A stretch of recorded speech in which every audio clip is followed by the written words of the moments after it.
Huyền thoại Masai Mara, tập 12, cuộc trượt đuổi bao vây thủ lĩnh Blondie.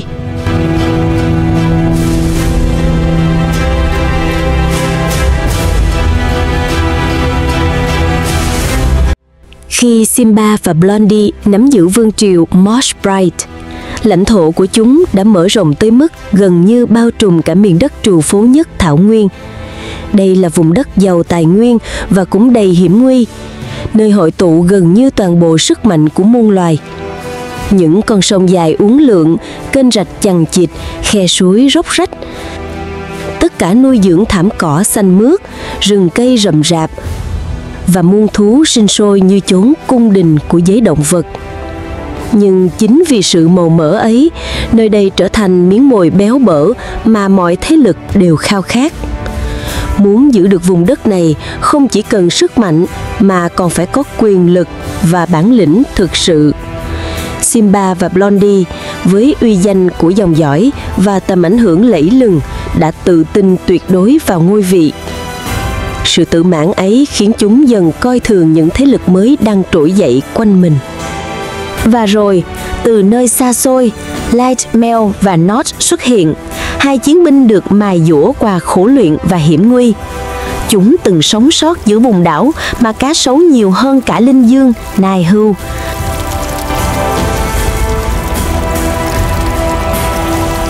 Từng trải qua những ngày đói khát, bị truy sát, lẫn trốn qua bùn lầy và hàm răng cá sấu.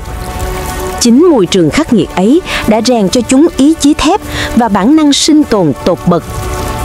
Chăn ấm nệm êm chỉ khiến kẻ ta dễ bằng lòng với những gì đang có.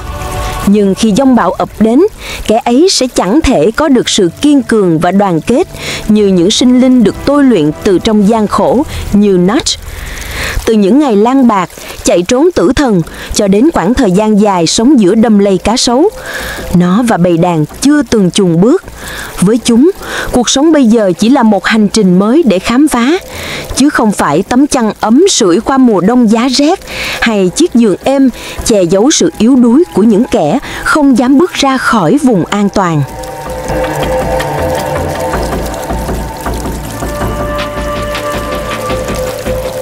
Vâng, chính là tấm chăn ấm, khiến ta ngại bước chân vào bùn lầy giá rét ngoài kia.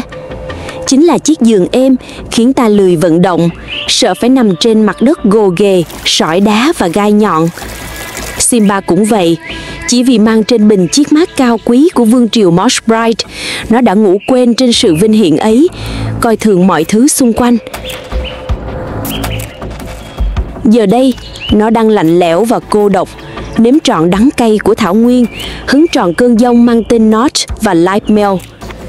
Trước mặt nó không còn là những ngày vinh quang, mà là khoảnh khắc cuối cùng của một vị vua, những hơi thở ngắt quãng, những hình ảnh cuối cùng trước khi màn đêm vĩnh hằng khép lại.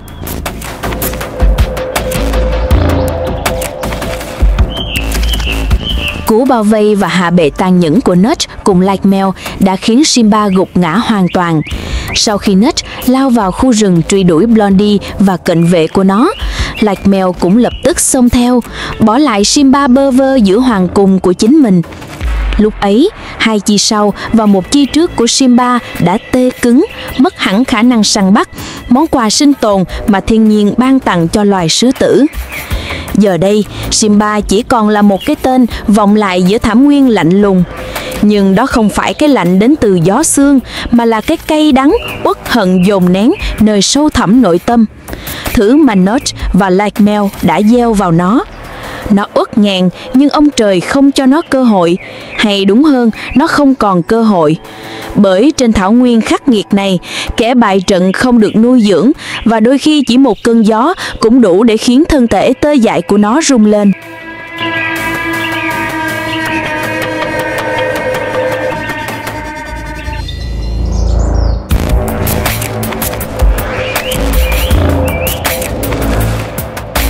Cái lạnh ấy, trước đây Simba chưa từng biết, và giờ, trong những giây phút cuối đời, nó mới được nếm trải sự uất ức băng giá mà một vị vua kiêu hãnh không bao giờ muốn chấp nhận.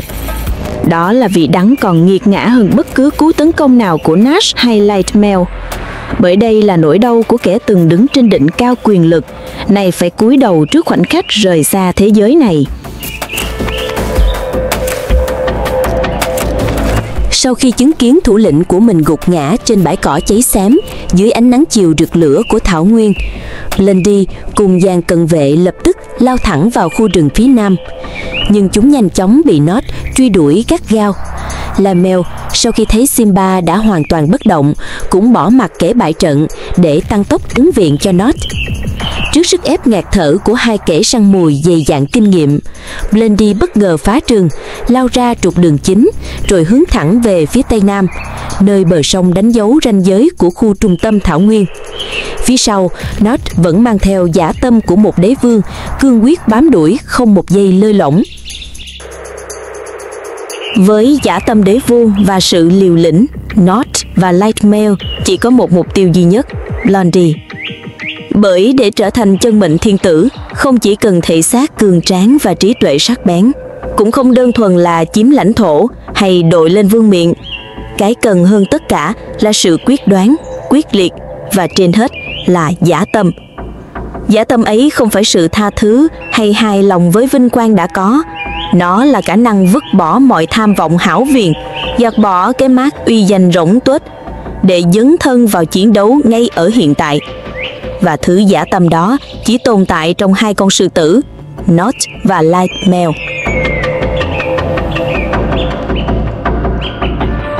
Vâng, hai con sư tử ấy chẳng cần cái mác làm vua, cũng chẳng màng tới chiếc vương miện kia.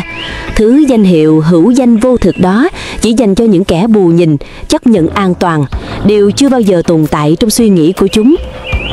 Trong khi Nott vẫn ráo riết truy đuổi Blondie, thì Lightmail lại lạnh lùng tiến bước, không gầm rú, không phô trương, chỉ là những ánh mắt sắc như băng, những bước chân thông thả mà chắc nịch, như thể chẳng cần bất cứ thứ gì.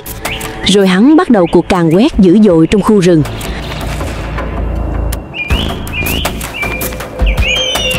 Từ những cành cây, ngọn cỏ còn vương mùi của Simba, tất cả đều bị hắn xóa sạch. Những đàn sư tử cái và đám con của Simba, Blondie phải co cụm ẩn mình giữa tán rừng rậm rạp. Một vài con non đã rời bỏ cung đình, nơi chúng và các vị vua từng an hưởng ngai vàng suốt bao năm qua. Giờ đây, trước mắt chúng chỉ còn một lựa chọn duy nhất, rời khỏi nơi này càng xa càng tốt nếu còn muốn níu giữ lấy sự sống. Không phải ngày mai, không phải vài giờ nữa, mà là ngay bây giờ. Mỗi giây chần chừ đều có thể là bản án tử hình. Với dã tâm lạnh lùng của Nott và Lightmail, những kẻ từng không hề do dự khi quét sạch cả một thế hệ sư tử con, chúng sẽ không để bất kỳ kẻ sống sót nào của một vương triều khác tồn tại. Nếu chậm trễ, cái kết chờ đợi sẽ tàn khốc đến mức có lẽ cả thảo nguyên cũng chẳng bao giờ chứng kiến lại lần thứ hai. Những chiến binh cận vệ trung thành cuối cùng của Simba Blondie sau khi thất bại đã lựa chọn quỳ mình trước Lightmail. Giờ đây họ phải đối mặt với sự trừng phạt nghiệt ngã, những cú đánh trời giáng, những cú vả nặng nề từ kẻ mà họ từng coi là đối thủ. Thế nhưng không một con nào phản kháng. Chúng lặng lẽ chịu đựng, coi mỗi vết thương là cái giá phải trả để được chấp nhận, để đổi lấy cơ hội bước vào hàng ngũ dưới quyền chỉ huy của Lightmail. Kẻ này đã trở thành thủ lĩnh tuyệt đối. Đó là một quy luật bất biến, quy luật của muôn loài, kể cả loài người. Trước khi một vương triều bị thay thế, luôn có những cơn sóng ngầm, những áp lực khủng khiếp dồn nén lên từng cá thể. Với loài sư tử, luật ấy cũng nghiệt ngã không kém. Chỉ số ít cá thể đủ sức chịu đựng được sức ép ấy. Những con đực đang trong tuổi dậy thì, chưa đủ bản lĩnh, thường buộc phải rời bỏ lãnh thổ. Có kẻ sau khi nếm trải đòn trừng phạt cũng phải vội vàng ra đi trước khi quá muộn. Và rồi, từng tốp sư tử ồ ạt tháo chạy về phương Nam, nơi Blondie, vị thủ lĩnh cuối cùng của chúng, cũng đang gồng mình chống chọi áp lực dữ dội từ Nott. Về phía Blondie, trước sức ép khủng khiếp từ Nott, nó và dàn cận vệ rơi vào tình trạng hoảng loạn đột độ. sự truy đuổi ráo riết, không để lại cho chúng bất kỳ khoảng trống nào để phản công. Con đường duy nhất lúc này là tháo chạy về khu rừng phía tây nam, trước khi quá muộn, trước khi rơi vào nanh vuốt của Nốt và Lymel. Nếu chậm trễ dù chỉ vài phút, cả Blondie lẫn những kẻ trung thành bên cạnh sẽ bị bắt kịp và tiêu diệt ngay tại chỗ. Ngay trong buổi chiều hôm ấy, trong cơn hoảng loạn và tuyệt vọng, Blondie cùng dàn cận vệ đã liều mình băng qua con sông dữ, hướng về một hòn đảo ở phía tây nam. Bờn nước loang lổ bùn và dòng chảy xiết như muốn nuốt chửng bước chân của những kẻ đang tháo chạy. Mỗi nhịp tim đập dồn dập chỉ càng nhắc chúng rằng thời gian không còn nhiều. Trên gương mặt ai cũng hiện rõ sự bàng hoàng, vì trước đó không lâu, chính mắt họ đã chứng kiến Simba gục ngã. Hình ảnh ấy như một lời cảnh báo lạnh lẽo, kẻ chậm chân sẽ chung số phận. Khi Blondie cùng nhóm cận vệ lao băng qua con sông, phía bên này Nos bất ngờ xuất hiện. Nó phóng vội đến, nhưng Blondie đã biến mất, chỉ còn lại mặt nước loang loáng và khoảng trống tĩnh lặng. Nos dừng lại bên bờ, ánh mắt dán chặt sang hòn đảo phía xa, nơi Blondie và đồng bọn vừa đặt chân tới. Gương mặt nó căng lại, ánh nhìn sắc lạnh như đang cố xuyên qua màn sương để tìm dấu vết kẻ vừa thoát khỏi tầm tay.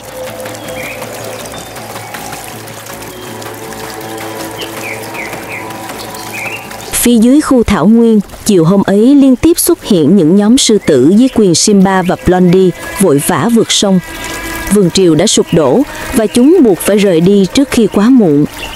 Ở lại đồng nghĩa với việc chấp nhận sự trừng phạt khắc nghiệt, nơi mà cơ hội sống sót gần như bằng không.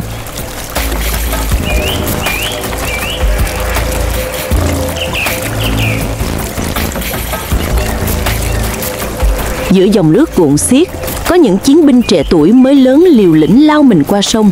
Mỗi nhịp bơi là một canh bạc sinh tử, bởi bên dưới những con cá sấu đang săn mồi, chờ cơ hội tấn công. Chúng phải gồng mình chống lại dòng chảy, vừa tránh nanh cá sấu, vừa chạy đua với thời gian, trong khi phía sau Nos và Lymel truy sát không buông tha.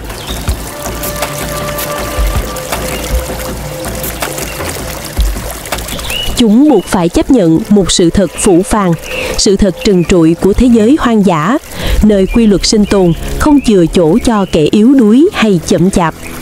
Thời gian không còn đứng về phía chúng. Từng phút trôi qua, bóng tối đang dần nuốt chửng bầu trời, và trước khi mặt trời khuất hẳn sau đường chân trời, chúng phải rời khỏi đây.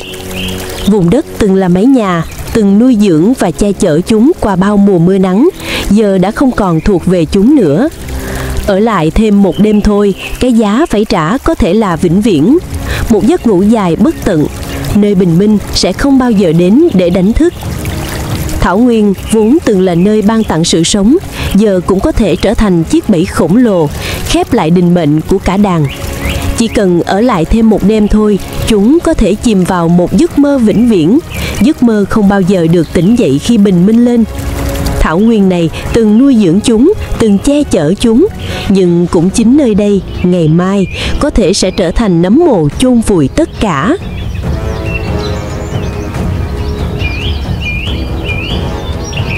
Khi những ký ức vàng son nơi chốn phồn hoa giữa thảo nguyên chỉ còn là mảnh kỷ niệm mờ nhạt, thì bình minh ngày mai sẽ khép lại triều đại của thủ lĩnh Simba.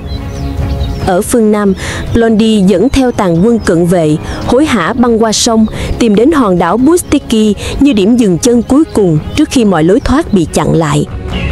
Còn ở phía bắc thảo nguyên, Simba, sau trận chiến dài hàng chục giờ với Notch và Lymel, giờ đây chỉ còn là cái bóng của chính mình. Hai chi sau và một chi trước tê liệt, cơ thể mất hoàn toàn khả năng săn mồi. Nó lê từng bước nặng nề giữa biển cỏ bát ngát, mỗi bước là một tiếng nấc bị kìm chặt trong cổ họng. Không kẻ thân thích, không bàn tay trợ giúp, và trên hết, nó không cần, cũng không muốn sự thương hại. Cái danh vị vua giờ chỉ là lớp vỏ rỗng, chẳng thể cứu nó khỏi sự tàn nhẫn của tự nhiên, nơi ngay cả những con trâu rừng cũng có thể hạ gục nó như một chiếc lá úa rơi giữa mùa thu. Nhưng Simba vẫn là chiếc lá xanh còn nhựa sống, còn khát vọng, còn những giấc mơ dang dở, những giấc mơ chưa kịp nở đã bị bão tố cuộc đời xé tan.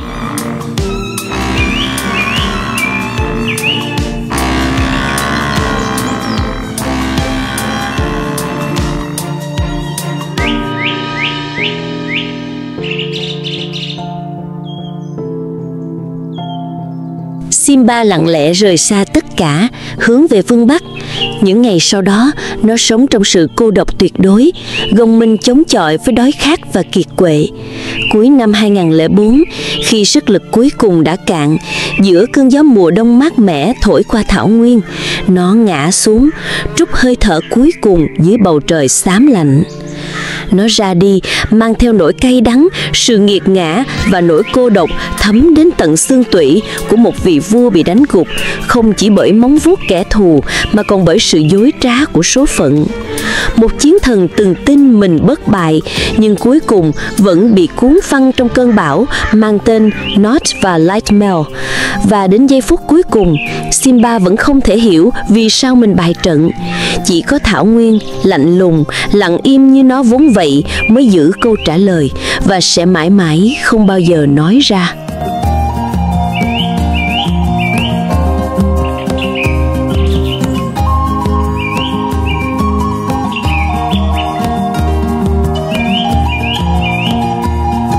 Khi đã thâu tóm trọn vùng trung tâm thảo nguyên, Notch và Lightmel lập tức siết chặt gọng kìm quyền lực. Từ khoảnh khắc ấy, cả vùng đất rộng lớn trở thành pháo đài bất khả xâm phạm, nơi mọi sức mạnh đều hội tụ trong nanh vuốt của hai kẻ thống trị. Chúng đang ở thời kỳ rực rỡ nhất, quyền uy lên đến đỉnh điểm, khí thế át cả gió trời. Mỗi bước tiến của chúng đều in dấu sự bá chủ, mỗi tiếng gầm vang lên như lời cảnh cáo gửi đến bất cứ kẻ nào dám bén mảng. Những sư tử cái lần lượt quy phục, biến đàn của chúng thành đội quân hùng mạnh, bất khả chiến bại.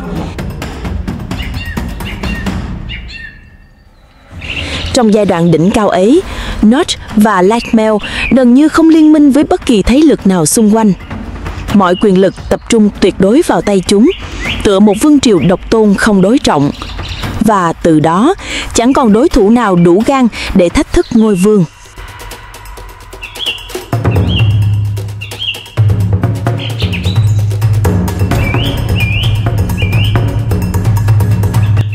Thế nhưng, vào những tháng cuối năm 2004, một biến cố bất ngờ đã nổ ra. Biến cố đủ sức xoay chuyển toàn bộ lịch sử của hai huyền thoại độc tôn. Từ vị thế bất khả xâm phạm, Notch và Lightmel bỗng đối mặt với một cơn bão quyền lực chưa từng có. 5 thế lực hùng mạnh, mỗi bên đều sở hữu sức mạnh và tham vọng riêng, đồng loạt trỗi dậy. Thảo nguyên Masai Mara trở thành chiến trường khốc liệt của một cuộc chiến ngũ quốc tranh hùng, nơi từng bước tiến, từng tiếng gầm đều có thể định đoạt ngôi bá chủ. Quay lại về phía khu rừng nơi hòn đảo ở phương Nam, Blondie cùng nhóm cận vệ và vài sư tử cái còn sót lại, sau khi tháo chạy đã âm thầm tập hợp lại dưới sự chỉ huy của hắn. Tại nơi ẩn náu ấy, Blondie dựng nên một liên minh mới, nuôi tham vọng khôi phục đế chế đã mất. Dưới bàn tay điều khiển của hắn, đàn cận vệ và những sư tử cái từng trung thành dần lấy lại sức mạnh. Blondie với sự từng trải mà dày dặn kinh nghiệm đã nhanh chóng gây dựng một thế lực mới trên hòn đảo biệt lập. Dưới sự dẫn dắt của hắn, giấc mộng khôi phục lại vinh quang của triều đại xưa bắt đầu le lói. Những ngày tháng ấy, từng bước một, đàn sư tử dựng lại sức mạnh, mở rộng ảnh hưởng, như thể định mệnh đang nghiêng về phía chúng. Nhưng khi công cuộc tái thiết vẫn còn dang dở, đoàn quân của Blondie phải hứng chịu một thảm cảnh khốc liệt nơi đây, một biến cố chôn vùi hy vọng vừa mới nảy mầm và biến hòn đảo thành chiến trường nhuốm màu máu lửa.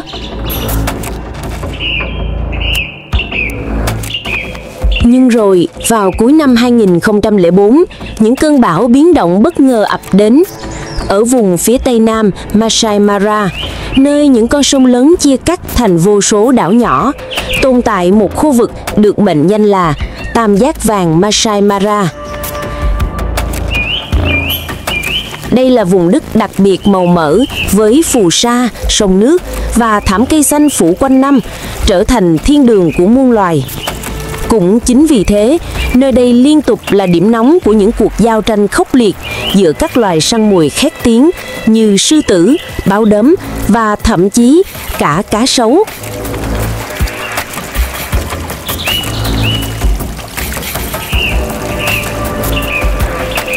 Trong một buổi chiều se lạnh, khi ánh hoàng hôn chỉ còn le lói nơi chân trời.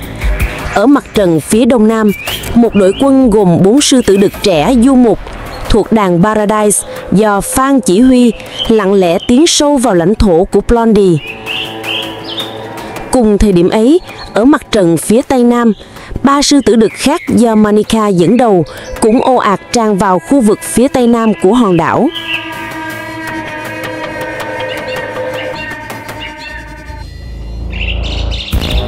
Cả hai cánh quân từ hai hướng khác nhau đang áp sát hòn đảo của Blondie, lần lượt đe dọa sự tồn tại của nơi này. Chúng là những toán sư tử trẻ du mục từ hai phía đối nghịch, dồn sức ép lên vùng lãnh thổ mà Blondie và đồng bọn đã khổ công gây dựng. Dưới bàn tay lãnh đạo lão luyện của Blondie, lực lượng hiện tại đã tương đối cân bằng và ổn định.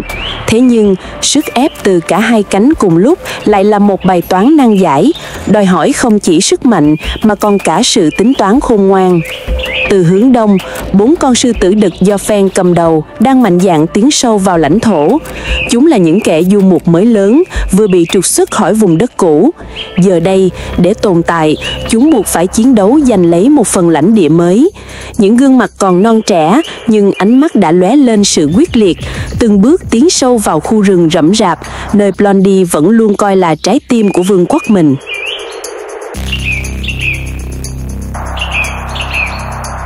Phía nam hòn đảo, ngay dưới tán rừng rậm, 3 con sư tử đực dưới quyền Monica vẫn án binh bất động.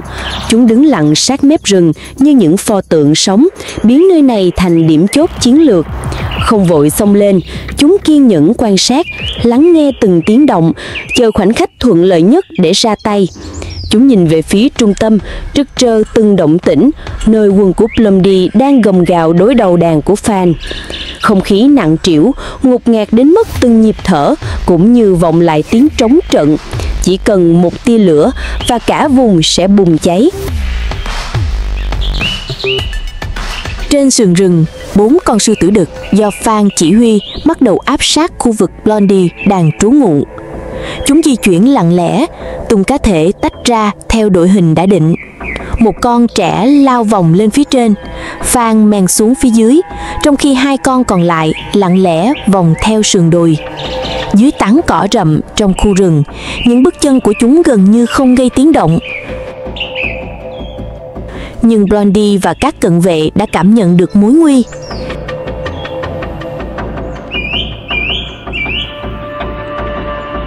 Từ trong bóng tối, 2 cận vệ của Blondie lập tức phát hiện một con sư tử trẻ vừa lọt vào tầm mắt. Không chút chần chừ, cả hai đồng loạt lao tới, bao vây mục tiêu, sẵn sàng tung đòn để ngăn bước tiến của kẻ xâm nhập. Cận vệ thân tín nhất của Blondie bất ngờ phát hiện thấy Phan đang lững trên sườn đồi. Không do dự, nó lập tức lao ra, đuổi theo Phan về phía thảo nguyên trống trải. Cùng lúc đó, ở sâu trong rừng, Blondie từ bóng tối bất ngờ lao ra, phối hợp hiểm hóc để khóa chặt đường lui. Cùng cận vệ tạo thành thế gọng kìm, bao vây con sư tử trẻ thuộc đàn Phan. Khi Blondie đang phối hợp cùng cận vệ bao vây đàn sư tử trẻ trong rừng, thì ở phía ngoài, cận vệ còn lại của hắn lại mải miết truy đuổi con đầu đàn Phan xuống triền thảo nguyên. Nhưng chúng không hề hay biết, phía dưới kia, 3 con sư tử đực của Monica đang lưỡng lự đã mai phục sẵn. Từ xa, chúng đã nhận ra con mồi đang lao xuống. Từng bước một, cả 3 tiến lên, lặng lẽ như những bóng ma giữa lớp cỏ cao, chờ thời khắc khép chặt chiếc bẫy tử thần. Cảm ơn các bạn đã theo dõi. Hẹn gặp lại các bạn trong tập tiếp theo với những diễn biến đầy kịch tính. Hy vọng video này đã mang đến cho bạn và gia đình những phút giây thư giãn. Chúc bạn cùng gia đình luôn an yên, hạnh phúc. Đừng quên để lại một lượt like và bình luận để ủng hộ kênh nha. Xin chân thành cảm ơn các bạn.